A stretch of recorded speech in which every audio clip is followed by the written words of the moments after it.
Putlabhai was born and raised in an Indian village, the place in which she assumed she would always live and raise her own family. By the time she was 12, she was a wife, and by 14, a mother. Not long after Putlabhai's daughter was born, her life changed forever. She contracted leprosy, so her husband abandoned her. He left the family home, moved to the city, remarried, and had no further contact with Putlabhai or their young daughter, Renuka. Putlabhai looked to her brothers for refuge, but they were unwilling to have someone with leprosy live with them. They told her to clear her room in the family home and go away. Isolated, abandoned, and vulnerable, she remembers standing outside what had once been her home, weeping. The one thing her family gave her was the instruction, "Go to Bidar, there is a doctor there that will look after you."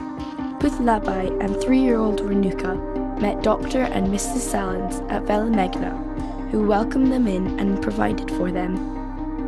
Even though Putlabhai suffered from serious depression and lived as a recluse in the hospital, Renuka felt at home and was nourished by the Velemegna community, and both became part of this family.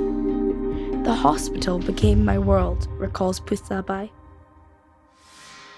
As they settled in, young Renuka gained friends and an education.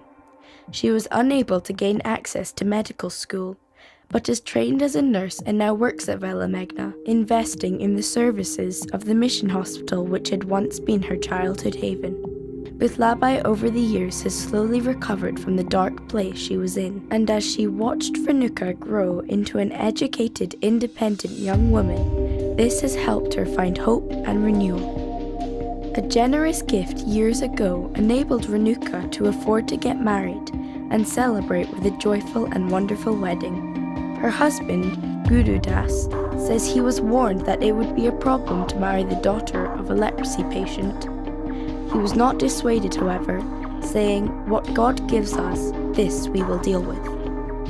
Renuka and Guru Das say, "We want our 2 children to become doctors. We didn't manage that in our generation, but our children can in theirs. We want to return the blessing that came to us from Dr and Mrs Salins." Putlabhai says, "I'm happy now and joyful, but if it wasn't for this place, I would have just gone somewhere and died. This is now my home." Some stories take generations to tell.